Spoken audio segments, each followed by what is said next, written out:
All right, I think we're going to go ahead and get started. So welcome everybody to our webinar today on the priority list. My name is Letitia Ulmer and I'll be doing most of the talking here throughout our webinar. And we also have Katie Lilly on as well, and she'll be monitoring our questions and polls and all the behind the scenes stuff that we have going on for you today. We are both part of the support team. And you know, the priority list module, it came out, I think I first learned about it 3-4 years ago myself at a national Therap conference. And it is now one of my favorite modules. If I had to pick a favorite, I'd probably pick personal finance, but right after that, priority list is right up there. And I really love this module. I remember being in the provider world before coming to Therap, and this was something we were struggling with of how to get into Therap, and the solution really wasn't there yet. And so I'm so excited that we have this now and providers can use it. And so I'm happy to show you today what that's all about. So as we get started here, this is our disclaimer. This session is just for informational only. And this is our retention of rights, and it protects our intellectual property. Okay. Some tips about the webinar in general. We are recording today's webinar, and most of the time, if all of the audio and video and everything works right, we pretty much post all of those recordings. Once in a while something goes wrong, but expect that this recording will be posted to our help and support site in the webinar section or webinar recorded section. If you have any questions, you're going to find a Q&A bubble or box or button in the Zoom call. Go ahead and feel free to type your questions in there. We do have a small group today, so we should be able to answer all of those live. But if not, we'll get back to you in the chat window. Also, feel free to use the chat to go ahead and chat amongst people. We'll do a poll in a little bit, but we encourage you guys to talk as much as you can and interact through that chat if you do have things you want to share with the group. Okay. So with that, we're going to go ahead and launch a poll. So you should see that pop up there, and we want to know, how are you currently tracking your waiting lists for the different services that you provide at your agency? So if everyone could take a minute there and answer that poll.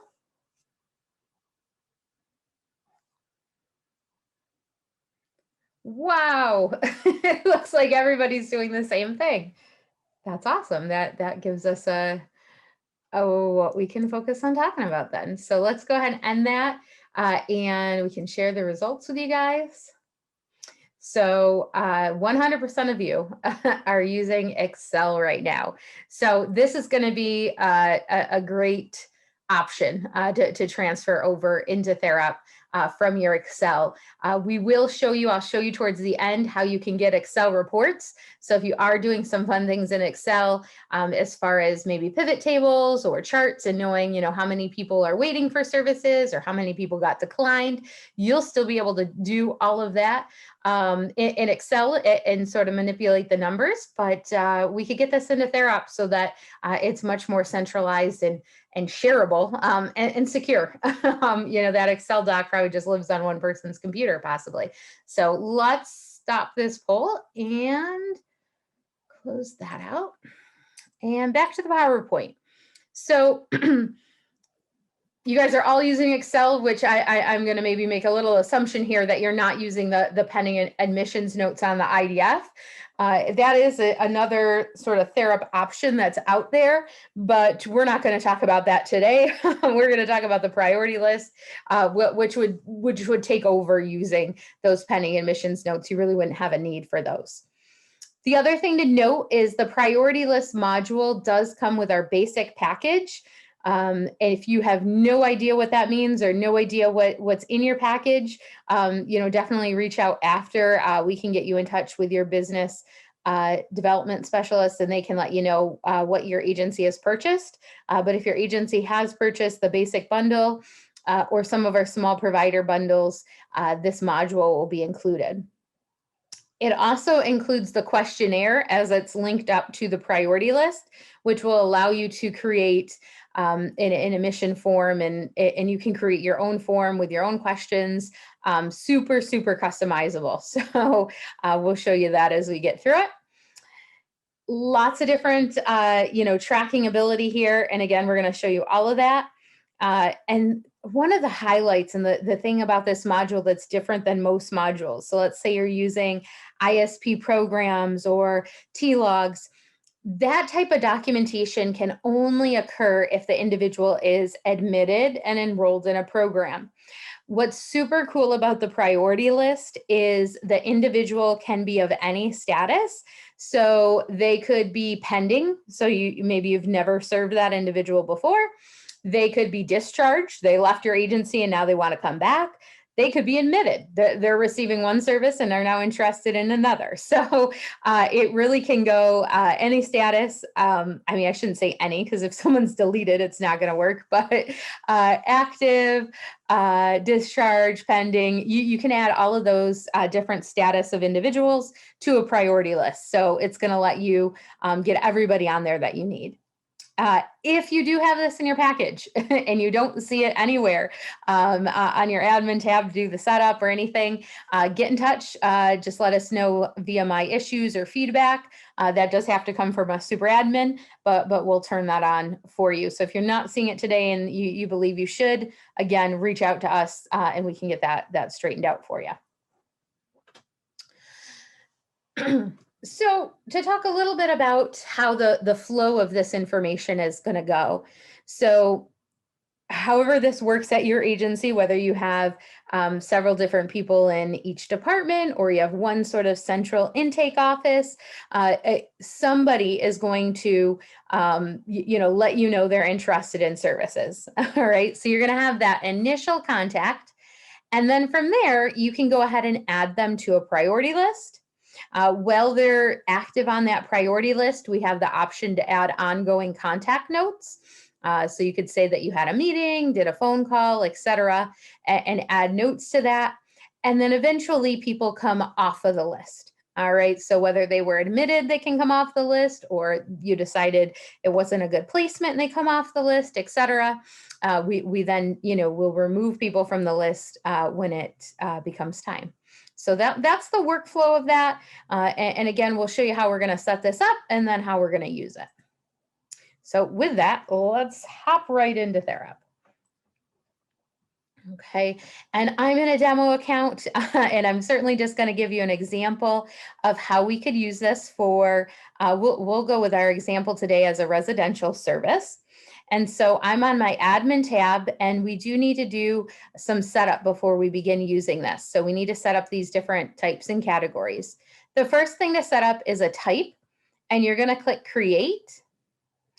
And you could call it something generic like priority list, or you could call it something super specific like residential. Whoops, if I could type that. And we'll click save. Then I'm going to go back out to dashboard and we're just going, top to bottom, going through all of these different categories here. So the next one is priority category. What Therap will do when you add someone to a list, so say you're adding them to your residential list, you're adding them to your day program list, or your supported employment list. When you add them, it will have a first come, first serve, and it will tell you which individuals are first, second, third, and so on that particular list. However, you might have other factors that would help you determine who's sort of next. Who are we going to offer this placement opening that we have to next? If you do it only on first come, first serve, then Therap already does that for you. But if you want to have some additional categories and to help you make that decision, that's where the priority category comes into play. Again, you could go very generic and have something that we're used to in other places in Therap, like high, medium, and low, or you could make it super specific to that particular list. So I'm going to show you an example that we might create for residential again. Whoops. That's not what I wanted to do. And we're going to click save. And that's the name of this priority category. And then I need to add the priorities, which is really going to be my drop-down menu. Okay, those are going to be each of the values in the dropdown. So we'll click Add Priority. And so let's say our first one is emergency placement, that they're a hospital or nursing home discharge. Okay, we'll click Save. And I'm just going to keep hitting this Add Priority to keep building that drop down. The next one I'm going to go with is crisis placement and Add Priority. Then we'll do currently living with family. And we'll just add one more. We'll do currently living with another agency. Okay, and so you make this list what you want, essentially. Again, it can be generic, like a high, medium, low, or super specific. You want to think about two things here as you're building these different categories. One, what do we need? What's going to help us when we have that opening to determine, which individual is going to be right for that placement? And two, what do we want to report on? So is it important for us to know, after we're collecting all this information in Therap, is it important for us to know how many people did we admit that came from a hospital? Or how many people did we admit that came from another agency? If that sort of information is needed, having this specific drop down is going to work out well, and you'll be able to export that data to Excel and very easily get a count of that. Okay. So we're going to leave those as our categories, and we're just going to go right back out to dashboard. And our next one is status. All right, you could get a little bit creative here with the different statuses. I'm going to go with my residential example, and I'm going to use my status field as a way to track if they are approved or not for residential services. And so, approved within the state or however they receive their funding kind of. So I'm going to say they're in the initial stage. They've completed their placement meeting. They've got all their paperwork done and are applied for approval. And then we're going to say that they've been approved. Okay, and again, as I click this add status, I'm just typing in the field and clicking save, and this will be a drop down that you'll see later on. Okay. Any questions come in yet, Katie, or everybody still doing good, following along? No questions so far. All righty. Okay, so let's hop back out to dashboard. And then the next is exit reason. Remember I talked about in the beginning, eventually some people come off your list. So this is going to be our categories of why they came off. Residential. And again, I'm showing you doing it specific to one service, but again, you could have the same exit reason for all of your services. So if you want to have the same drop down for res that you do day and supported and community, whatever services you provide, you could have just one called exit and have the same drop downs for all of them. So it really just depends on, again, what do you need in the moment and what do you want to be able to report on. So admitted could be a reason that they are exited. They could certainly pass away and need to be taken off the list. We could have removed them because they didn't get accepted for funding.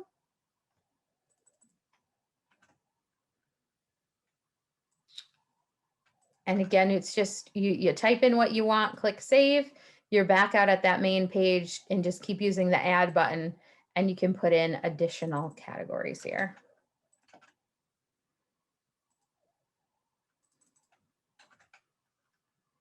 And we're just going to add one more and say we weren't able to contact them. Okay, so different reasons. And again, this will help us manage who's still on the list, because we'll take people off if they need to be removed. And then we can report on this later to know, okay, how many people ended up getting admitted, or how many people were taken off because they just weren't actually interested in that service anymore, etc. Okay.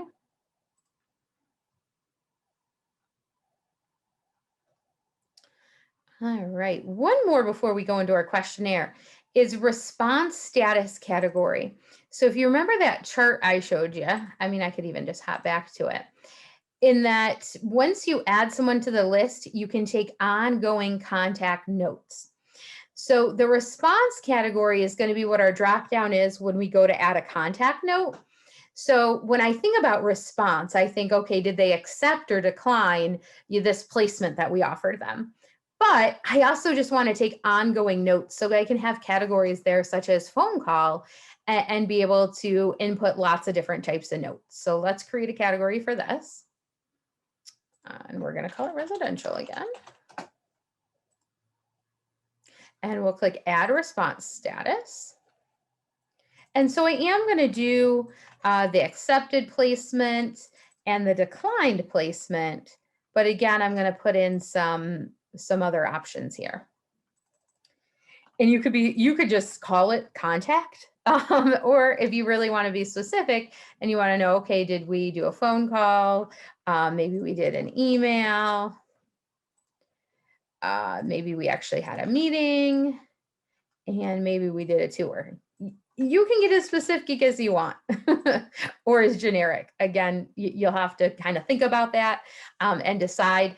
I would encourage you to also use a demo account with us to set up what you think you might want these options and just play around with some fictitious individuals before you actually create it in your account. You do want to spend some time really thinking about what you want to be in these drop downs. Okay. All right, so those were our categories. Not everyone realizes this, but you could do just that and have just those drop downs and track, okay, this person's on the list, this person's off, and just do that. And so if that's all you're doing in Excel right now, you could do that and completely replace your Excel. However, there's a fun piece that we can add that usually is where we get all the oohs and the ahs, is we can create what we call a questionnaire. And a questionnaire is a very customizable form that you can create with any type of questions that you need to ask in that admissions process. So if you do have, let's say you've got a 3-page admissions packet that you've got to obtain all the answers to, you could go ahead, you could put that in here and collect that information. What I do tell people about when they are creating a questionnaire, and this is just sort of my recommendation, my opinion, is that I would not put questions that are already on the individual demographic form or IDF. So I wouldn't ask, what's your Medicaid number? What's your date of birth? Because if I'm collecting that information, I would want to put it directly on the IDF. Each individual will need to be in the system. So collect it there. And if they get admitted, it's already filled out on their IDF. So I think of this, the questionnaire, and how I would use it personally would be for additional questions. So if I want to know, okay, what type of housing do they want? Are they good with a roommate? That sort of stuff that's not on the IDF, all that extra stuff that you want to collect about the admissions process. And I'm sure a lot of you guys probably already have forms that you're used to and understand what I'm saying here. So let's create one. Of course, I got to give it a name, so I'm just going to call it residential. If I could spell today. Yeah, I knew I don't know. And we'll save our name there. And then we're going to click add question. And just like we were doing those categories, we just keep using that add button and can add on all the questions that we need. And so title is where you put in what your question is. So our first question, let's put in here for them to give us a little more details of why they are interested in this service at our agency. Question number, I'm going to kind of go in the order that I want them to be. But if you, for some reason, maybe you typed it up and you're like, oh, we forgot question 3, you can change these question numbers and reorder them if you need to. You can make the question be required to be filled out by checking that. You could put in a hint if it's not self-explanatory. And then you say, what kind of answer do you want people to give? And this is why I say a questionnaire is so customizable, because you can do all of these different types of responses. So for this one, I want them to be able to put in text. And there's two text options. The first one, and I always forget the exact amount of characters, but the first one is a shorter amount of characters, the second one longer. Also the second one that says multi-line will wrap text it. So I just prefer to use that one in case people really want to give an in-depth answer about maybe what's wrong with their current placement or just really why it's good for them. We can get a lot of information and it will wrap text it. If you were doing something that was always going to be super short, then you could use the first one. In this case, I'll use the second one. We'll click save. And then we're going to click back. And you can see we're back on that residential questionnaire. We've just got one question added so far, and we'll add another one. So then let's find out more about sort of what kind of house is going to work for them. And so for this one, we are going to make it a checkbox. And what that will do is we'll put a whole bunch of options in, and they'll be able to check off anything that will work for them. So we'll say, first we'll start with like how many levels. So let's say 1 story. And then we'll say multi-story.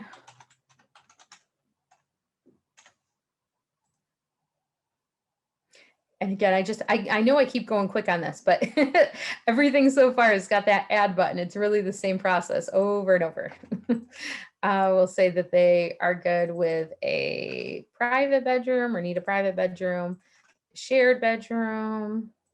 Let's do this something similar with bathroom.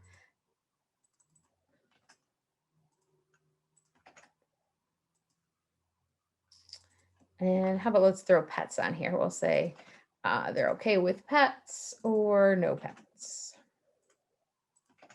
Okay. Again, you could go further than that. I think you kind of get where I'm going with that.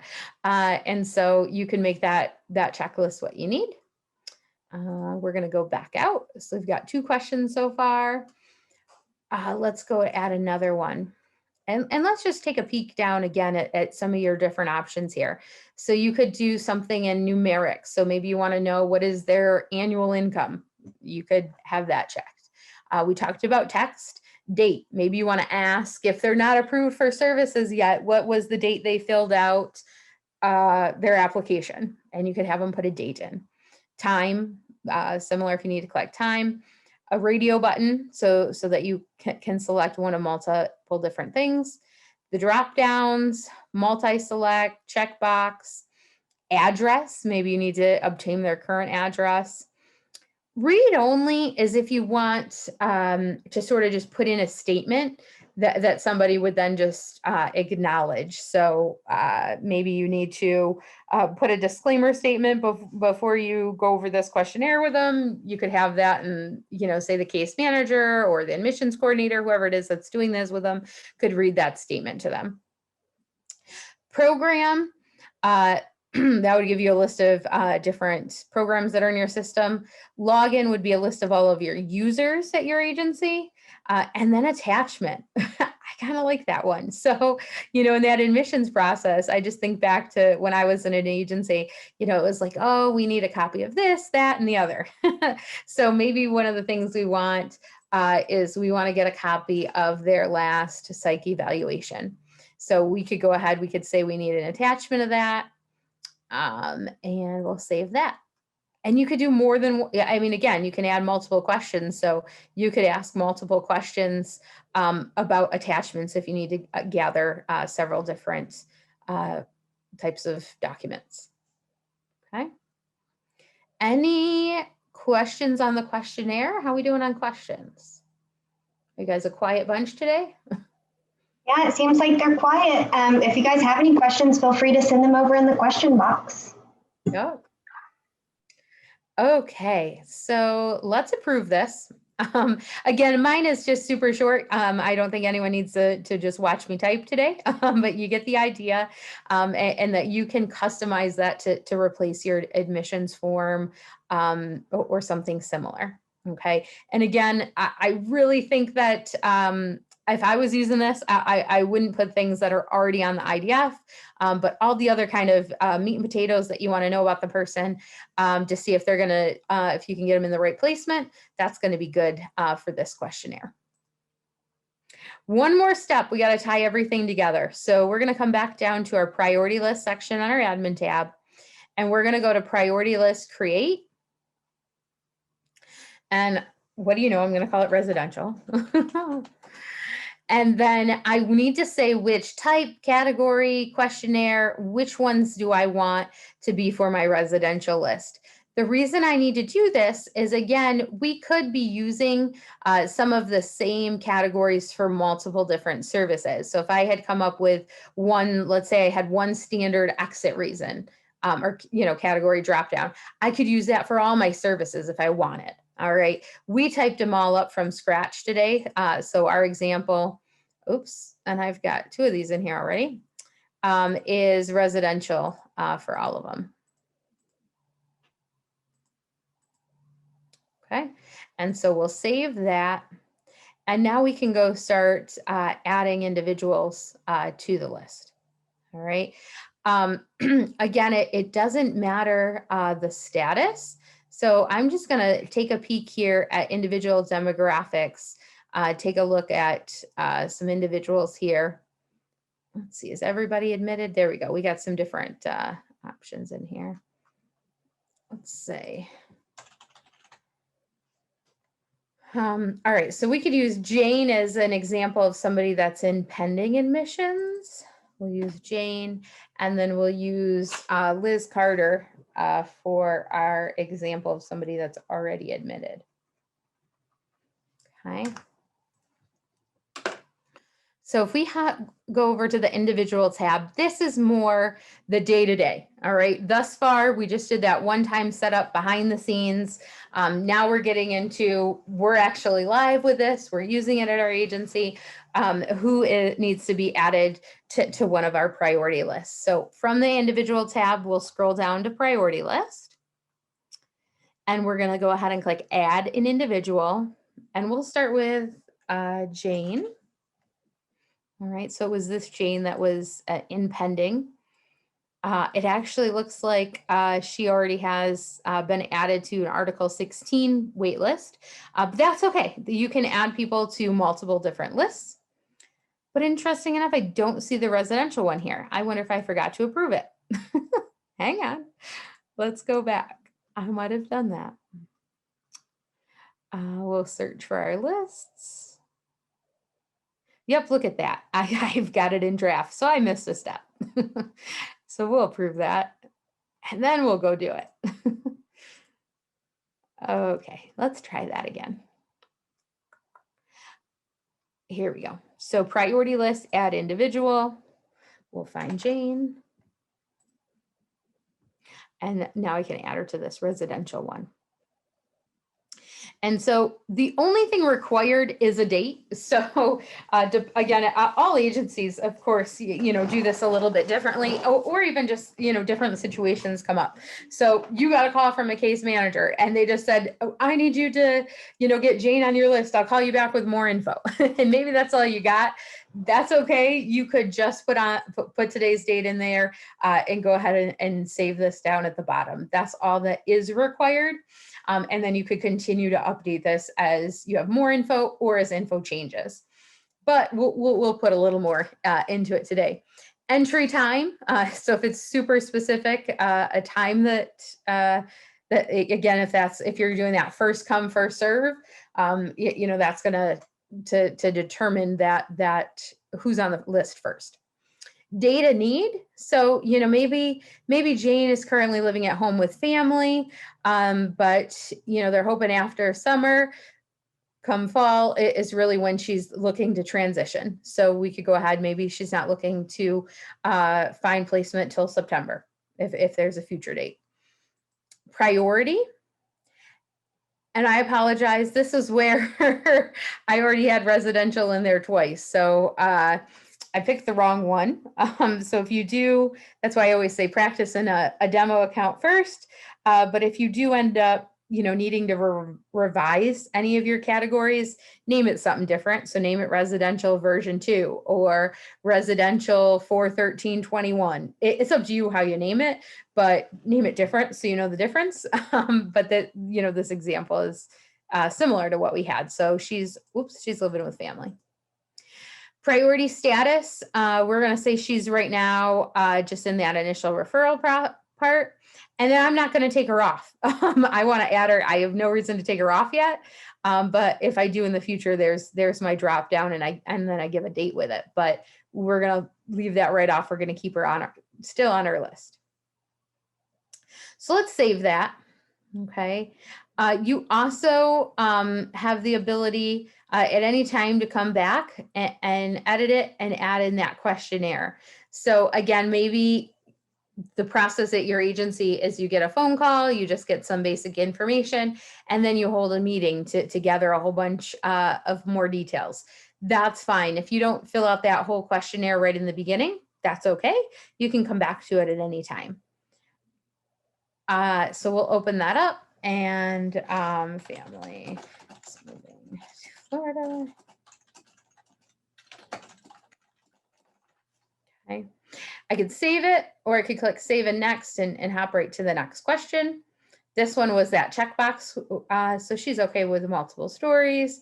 She's okay with sharing a bedroom. Well, let's say she wants her own bedroom, but she's okay with sharing a bathroom, and she's good with pets. Okay, you can check off what you need there. That was the checkbox one. We'll do save and next. And then if I had a file to go ahead and attach, I just have some test files out here. It's not really, oops, I want to go desktop.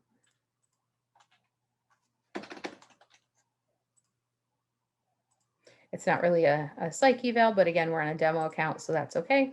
Just to show you that I can go ahead and put an attachment on there and save it. And then when I close that, you'll see all the answers there right within the form.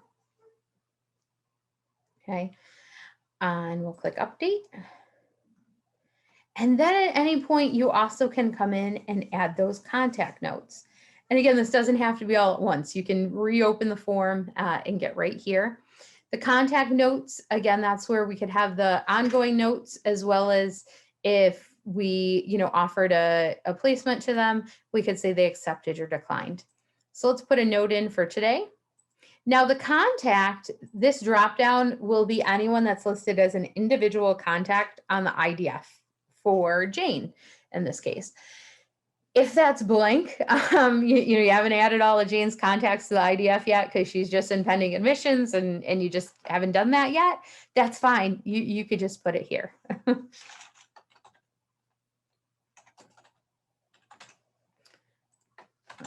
Say we talked to her mother, and we're going to say that it was a phone call.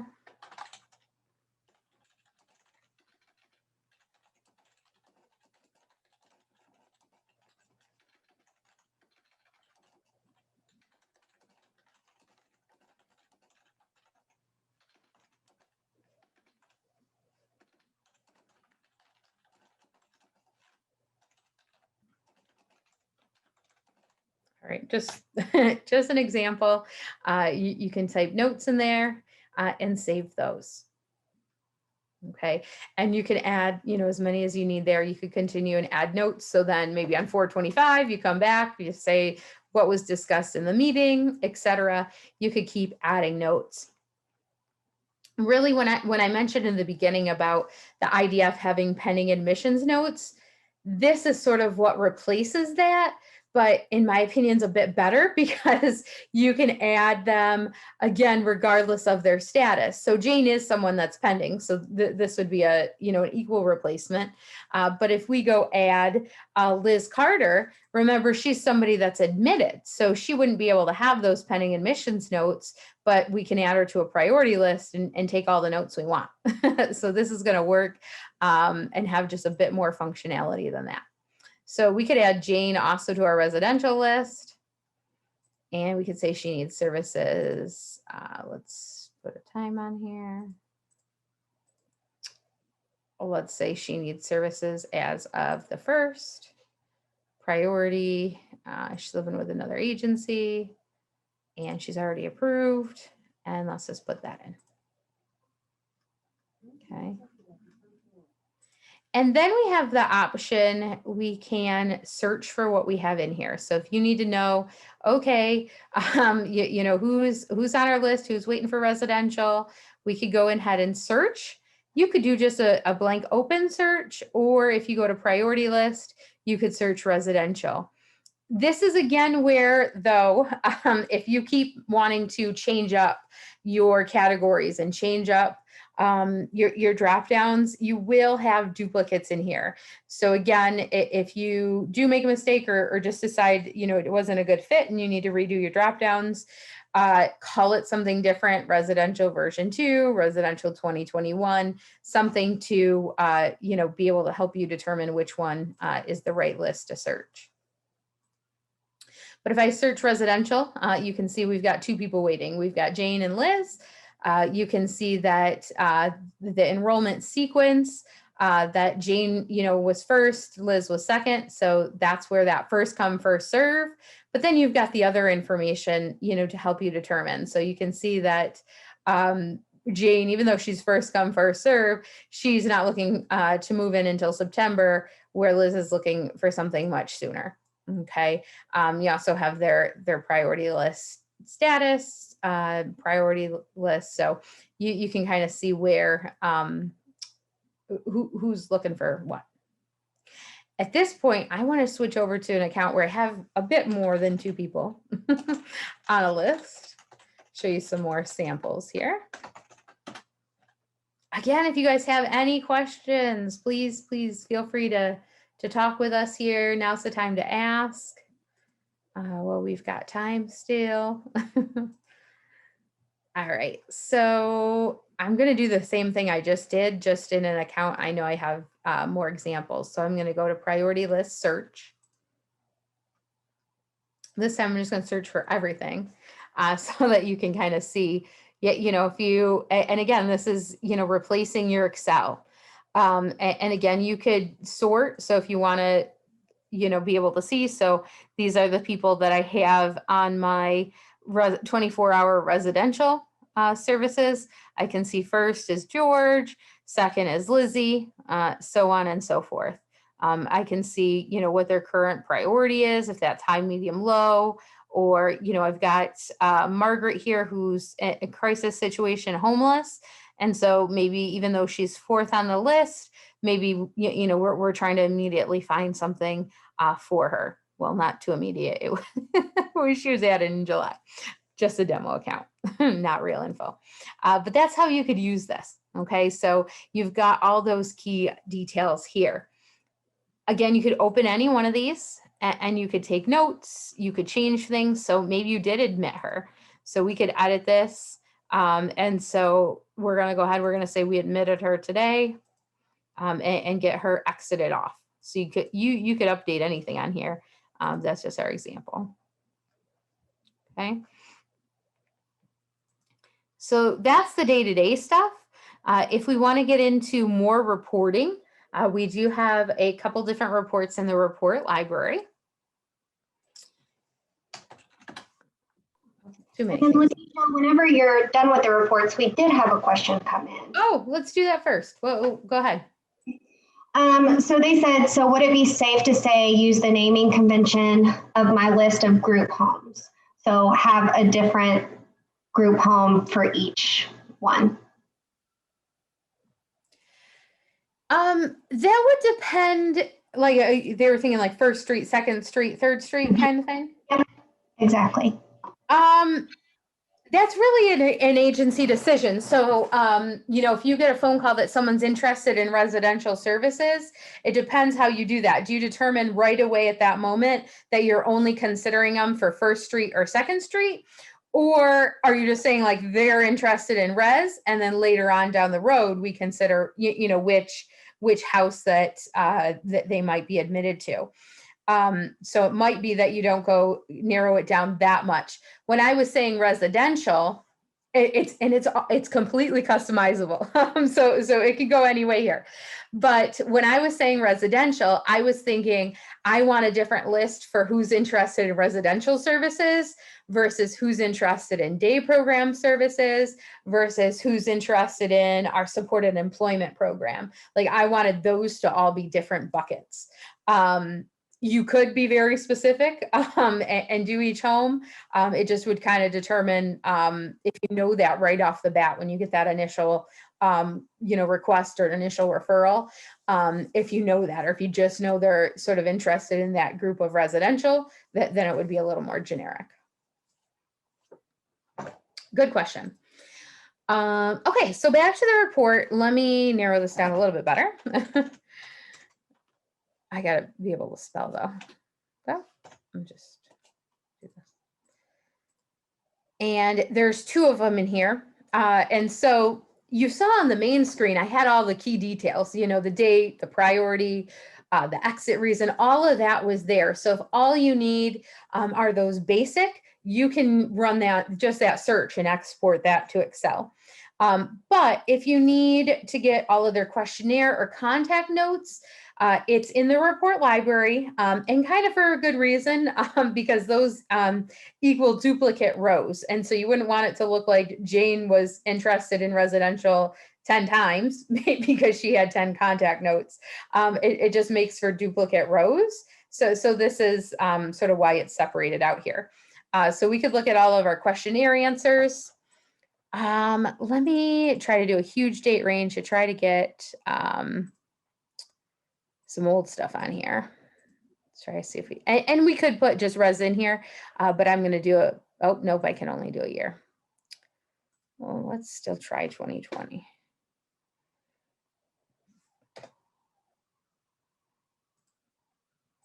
That didn't work out so well. There we go. Ah.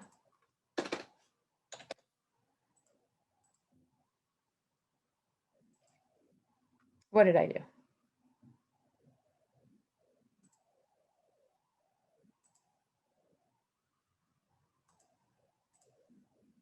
I don't know. I messed up the date there. Anyways, so this one is the questionnaire. And again, any of these you can export to Excel. And so this is going to give you how they answered all of the different questions. So if you needed to make sure, oh, did we get everybody's attachment? Or maybe you export it and want to know, okay, how many people are okay with pets because we have a house open and the house already has a cat, or one of the individuals there has a cat. And we got to make sure that, we're finding only people that are okay with living with pets. Okay. You can get this report and export this data. And then the other one was the contact notes. Spinning. There it goes. Let's just see what we have so far for this year and try not to break our date range. And so here's the contact notes that we have in so far. And you would be able to see things. This one I think would be kind of cool. If you're trying to see like, oh, how much time are we spending, in this admissions process? How many meetings are we holding? Or how many tours are we giving, et cetera? You would be able to see that from this, and you could, get counts once you're in Excel. But you could also, if you need to read in more detail, you could read through all the contact notes that have happened in here. Okay, so Excel is here, but putting it into Therap means that all their information is in here, stored securely. You can, have multiple different people be able to access that information and be able to gain that right off the bat versus having it just in an Excel spreadsheet. Again, it doesn't matter the status of an individual. So if we look at our individual list again, they could be admitted, discharged, withdrawn, pending. Not seeing a pending person right off the bat, but they can be different statuses. We can add them to the list. That does mean they do need to exist. So certainly if you have, somebody interested in a new service and they're already admitted or they're discharged, they already are in here and in your Therap system. But if you do get a phone call for someone your agency has never served before, you would start a new individual demographic. So you would go to individual intake new. And if you've never done this at your agency, I'm just going to show you a little preview of it here. Maybe. Internet's going kind of slow here. There it goes. And the only thing required to initially put someone in is first name and last name. Okay, so again, you just get that first call and you've just, you've got very little information. That's okay.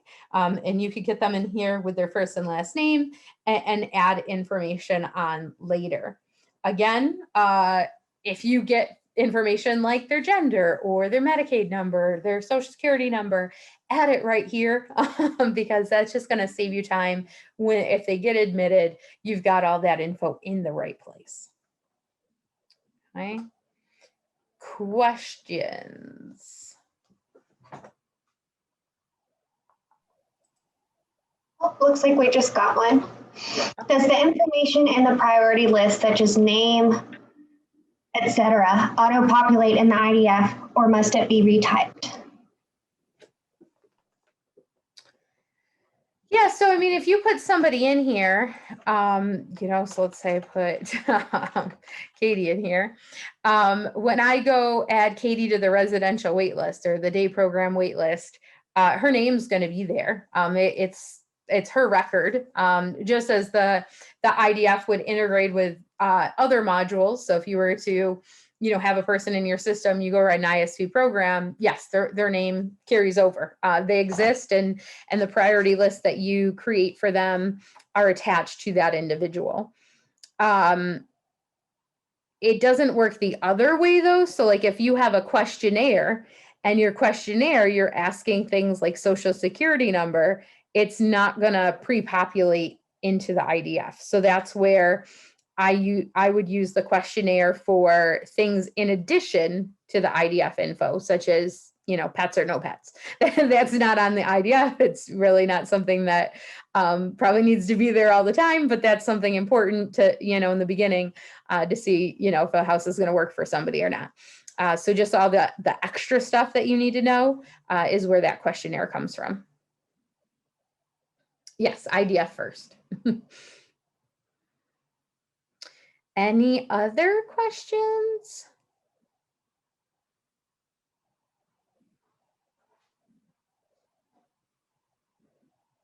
All right. Well, if you provide, I know the 3 we had in the beginning, I see some more people have joined us since then. All of you were, said you were currently using Excel. I really believe that you could start to use this and be able to get more people involved and just be able to have that record within Therap. And so I think this could, be really beneficial for you guys. If you do come up with more questions, certainly feel free to find us on Issue Tracker or My Issues Feedback, whichever name you're calling it, and we'd be happy to give you more information. You also, if you go to our help and support website, I probably should just go this way, but easier, down at the bottom, we'll get right to the main page. If you hover over user guides, oops, it's just not hovering. There it goes. And go to priority list. This is sort of your one-stop shop. So you can get all the different user guides. You can find the last webinar I did with Connie. Eventually, this one will get on there too, probably in the next few days. But sort of your one-stop shop with all of our materials. The user guides are going to have, examples of all the different categories we had to create. Again, I'd encourage you, test it out in a demo account. If you need one of those, get in touch with us as well. But give it a try, play around with it, see how you can make it work for your agency. I don't know how you wouldn't be able to, because you get to create all the draft downs, all the questions. You're just basically using our template, and you can make it exactly what you need to. So check it out. And again, if you have any questions, feel free to reach out to us. And with that, we'll just wrap it up today. So thanks everybody for joining, and hope to catch you in the next webinar. Bye.